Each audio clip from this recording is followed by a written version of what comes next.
প্রিয় দশম শ্রেণীর শিক্ষার্থী বন্ধুরা, তোমরা যারা 2024 সালে মাধ্যমিক পরীক্ষা দেবে, তোমাদের জন্য আজকের এই 2 মার্কসের সম্পূর্ণ ভৌতবিজ্ঞান সাজেশনটি মোস্ট ইম্পর্টেন্ট। তোমরা জানো যে 2024 সালে তোমাদের জীবনে সবচেয়ে বড় পরীক্ষা দেবে এবং এই পরীক্ষাটি তোমাদের জীবন নির্ধারণ করে যে তোমরা কোন পথে এগোবে।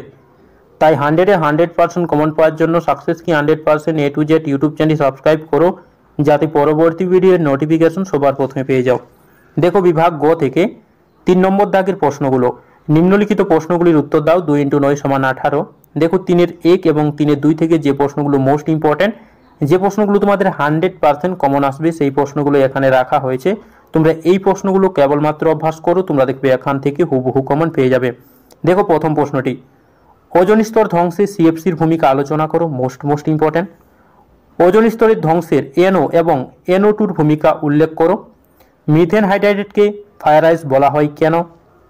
স্থিতিশীল উন্নয়নের ধারণাটি কি, এর লক্ষ্য বা উদ্দেশ্য কি? গ্রিনহাউস এফেক্টের কারণ সংক্ষেপে ব্যাখ্যা করো। বায়ুমণ্ডলে গ্রিনহাউস প্রভাব হ্রাস করার 2টি উপায় লেখো। ওজোন স্তরকে ওজোন ছত্র বলা হয় কেন?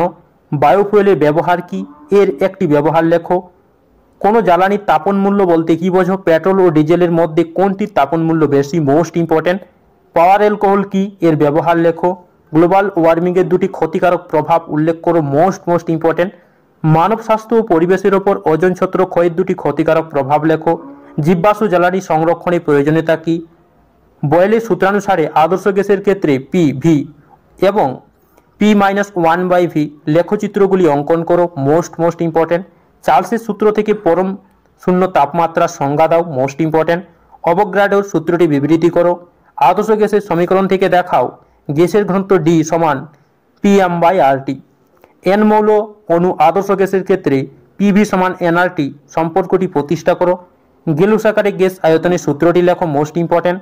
সার্বজনীন গ্যাস ধ্রুবক R এর মাত্রা নির্ণয় করো। চার্লসের সূত্রের আণবিক ব্যাখ্যা দাও। Most important. 27 ডিগ্রি তাপমাত্রায় ও 750 mmHg চাপে কোনো গ্যাসের আয়তন 100 cm2, কোনো তাপমাত্রায় 700 mmHg চাপে গ্যাসটির আয়তন 1400 cm3 হবে। Most important.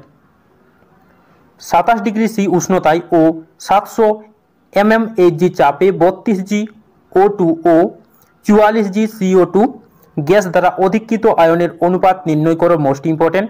গ্যাসের আয়তনের ওপর চাপের প্রভাব ব্যাখ্যা করো। Most important.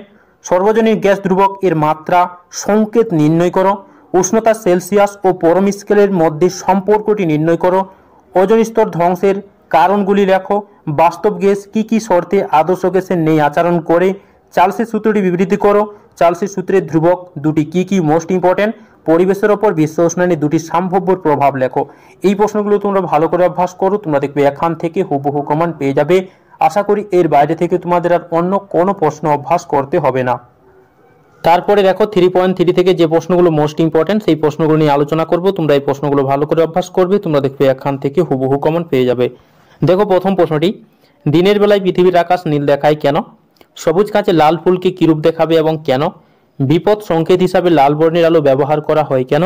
এক রশ্মির 2টি ব্যবহার লেখো। সাদা কাপড় ধোয়ার পর তাতে নীল দেখায় কেন? Most important.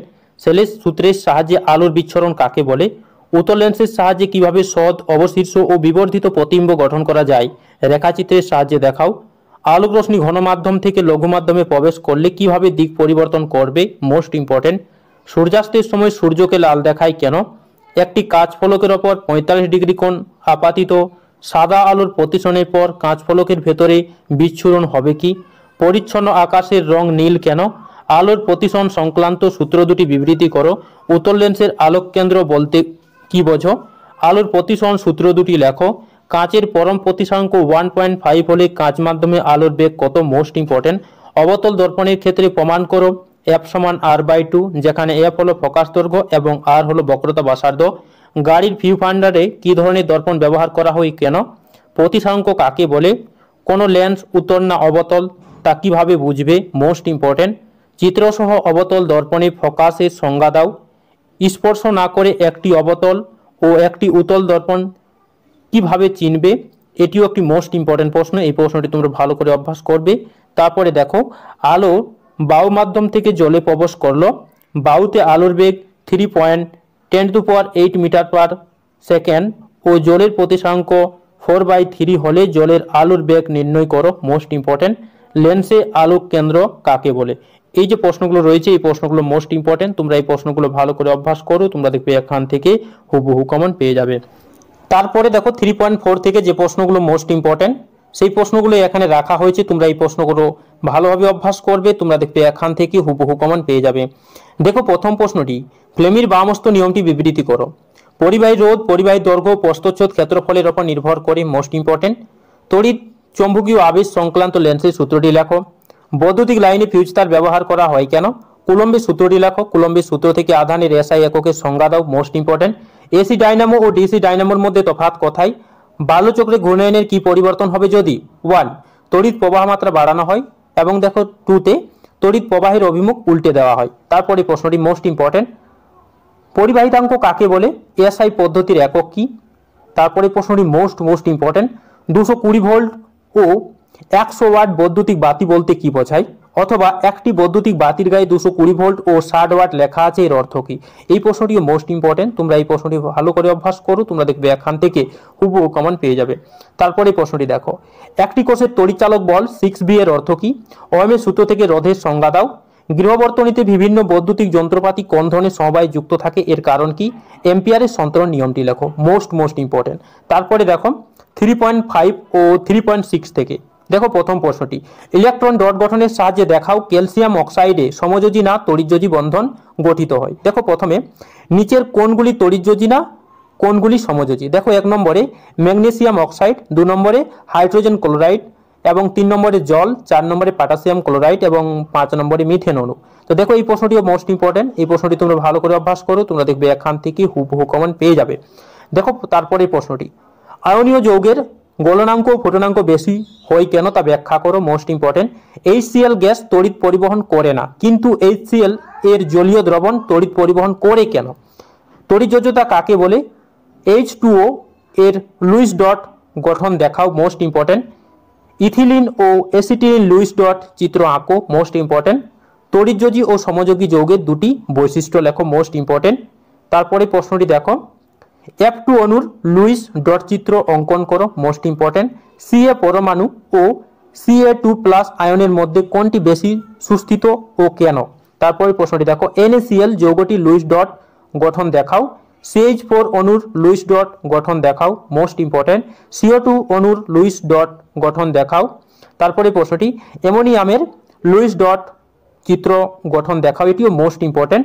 তড়িৎযোজী যৌগগুলি দ্রবীভূত বা গলিত অবস্থায় তড়িৎ পরিবহন করে কেন? Most important. C2H4 এর লুইস ডট গঠন দেখাও। Most important. চিনির জলীয় দ্রবণ তড়িৎ পরিবহন করতে পারে না, কিন্তু সোডিয়াম ক্লোরাইডের জলীয় দ্রবণ পারে কেন? সকল আকরিকই খনিজ, কিন্তু সকল খনিজ আকরিক নয়, ব্যাখ্যা করো। Most important. তো দেখো এই প্রশ্নগুলো মোস্ট ইম্পর্টেন্ট। তোমরা এই প্রশ্নগুলো ভালো করে অভ্যাস করো, তোমরা দেখবে এখান থেকে হুবহু কমন পেয়ে যাবে। তারপরে প্রশ্নগুলো দেখো 3.7 ও 3.8 ও 3.9 এর গুলো। এই প্রশ্নগুলো মোস্ট ইম্পর্টেন্ট। দেখো প্রথম প্রশ্নটি, উত্তপ্ত ক্যালসিয়াম কার্বাইডের ওপর দিয়ে নাইট্রোজেন গ্যাস চালনা করলে কি উৎপন্ন হবে? সমীকরণ সহ লেখো। তারপরে প্রশ্নটি দেখো, লাইকার অ্যামোনিয়াম কি? Most important. উপযুক্ত রাসায়নিক বিক্রিয়ার সাহায্যে দেখাও যে অ্যামোনিয়া একটি বিজারক পদার্থ। H2S এর সংস্পর্শে রূপমুদ্রা কালো হয় কেন? H2SO4 দ্বারা অলমিকৃত পটাশিয়াম ডাইক্রোমেট দ্রবণে H2S পাঠানো হলো, কি ঘটবে? রাসায়নিক সমীকরণ সহ ব্যাখ্যা করো। এটিও মোস্ট ইম্পর্টেন্ট। কপার সালফেটের জলীয় দ্রবণের মধ্যে H2O গ্যাস চালনা করলে কি ঘটে? সীমিত সমীকরণ সহ বিবৃতি করো। থার্মিট মিক্সচারে কি? রাসায়নিক সমীকরণটি লেখো। Most important. লাইকার অ্যামোনিয়াম বোতল খোলার সময় বরফ ঠান্ডা জলে ডুবিয়ে নিতে হয় কেন? Most important. উত্তপ্ত কিউপ্রিক অক্সাইডে অ্যামোনিয়া গ্যাস চালনা করা হলে কি ঘটবে? Most important. রাসায়নিক বিক্রিয়ায় সীমিত সমীকরণটি দেখাও। Most important. তারপরে প্রশ্নটি দেখো, ধাতুর আকরিক থেকে ধাতু নিষ্কাশন প্রকৃতপক্ষে একটি বিজারক প্রক্রিয়া, বুঝিয়ে দাও। Most important. কপারের পাত্র আর্দ্র বায়ুতে ফেলে রাখলে সবুজ ছোপ পড়ে কেন? গ্যালভানাইজেশন কাকে বলে? কার্যকারী মূলক কাকে বলে? একটি উদাহরণ দাও। Most important. অ্যামোনিয়া গ্যাস শুষ্ক করলে পোড়া চুন ব্যবহার করা হয় কেন? Most important. অ্যালুমিনিয়াম পাতে মোড়া আচার ও চাটনি খাওয়া উচিত নয় কেন? লোহা মরচে পড়া রোদে জিঙ্ক লেপন না টিন লেপন কোনটি বেশি উপযোগী? Most important. নাইট্রোলিয়াম কি, এর একটি ব্যবহার লেখো। Most important. নিচের ধাতুগুলির একটি করে আকরিকের উদাহরণ দাও। দেখো 1 নম্বরে জিঙ্ক, 2 নম্বরে আয়রন, 3 নম্বরে অ্যালুমিনিয়াম, 4 নম্বরে কপার। তারপরে প্রশ্নটি দেখো মোস্ট ইম্পর্টেন্ট। জৈব ও অজৈব যৌগের দুটি পার্থক্য লেখো। সমবায়তা কাকে বলে? উদাহরণ দাও। Most important. একই আণবিক সংকেত C2H2O বিশিষ্ট জৈব যৌগের গঠন সংকেত লেখো। Most important. গাঢ় সালফিউরিক অ্যাসিডের উপস্থিতিতে ইথাইল অ্যালকোহলের সঙ্গে অ্যাসিটিক অ্যাসিডের বিক্রিয়ায় কি ঘটে তা দেখাও। Most important. সোডিয়াম বাইকার্বনেটের সঙ্গে অ্যাসিটিক অ্যাসিডের বিক্রিয়ায় কি উৎপন্ন হয়? বিক্রিয়ায় সমীকরণ দেখাও। Most important. টেফলনের মনোমার কি, এর একটি ব্যবহার উল্লেখ করো। Most important. ক্যাটিনেশন ধর্ম কাকে বলে? জৈব ভঙ্গুর পলিমার কি, উদাহরণ দাও। Most important. প্রকৃতিতে জৈব পলিমার ও প্রোটিনের বায়োডিগ্রেডেশন বলা হয় কেন? এটিও মোস্ট ইম্পর্টেন্ট। তারপরে প্রশ্নটি দেখো, কার্যকারী মূলক ঘটিত সমবায়তা বলতে কি বোঝায়? এটির উদাহরণ দাও। Most important. এলপিজি সিলিন্ডারের মধ্যে ইথাইল মারক্যাপটান মেশানোর কারণ কি? Most important. অসম্পূর্ণ হাইড্রোকার্বন কাকে বলে? উদাহরণ দাও। পিভিসি এর পুরো কথা কি, এর মনোমারের নাম লেখো। Most important. Acetic acid, ethyl alcohol একটি করে ব্যবহার উল্লেখ করো। আয়নীয় ও সমযোগী যৌগের দুটি পার্থক্য লেখো। মিথেন অক্সিজেনের দহন করলে কি ঘটে? সীমিত রাসায়নিক সমীকরণ সহ উল্লেখ করো। Most important. তারপরে দেখো ইউপ্যাক নাম লেখো। 1 নম্বরে দেখো HCHO, তারপরটি দেখো CH3CH, তারপরে দেখো OH CH3। Most important. Teflon ও মেথিলেটেড স্পিরিটের একটি ব্যবহার লেখো। Most important. মিথেনের সঙ্গে Cl2 বিক্রিয়ার শর্ত সহ ধাপগুলি দেখাও। তো দেখো এই প্রশ্নগুলো মোস্ট ইম্পর্টেন্ট ছিল। তোমরা এই প্রশ্নগুলো ভালো করে অভ্যাস করবে, তোমরা দেখবে এখান থেকে হুবহু কমন পেয়ে যাবে। ভিডিওটি যদি তোমাদের ভালো লেগে থাকে তাহলে চ্যানেলটাকে সাবস্ক্রাইব করে দাও, লাইক করতে নিশ্চয়ই ভুলবে না। ধন্যবাদ।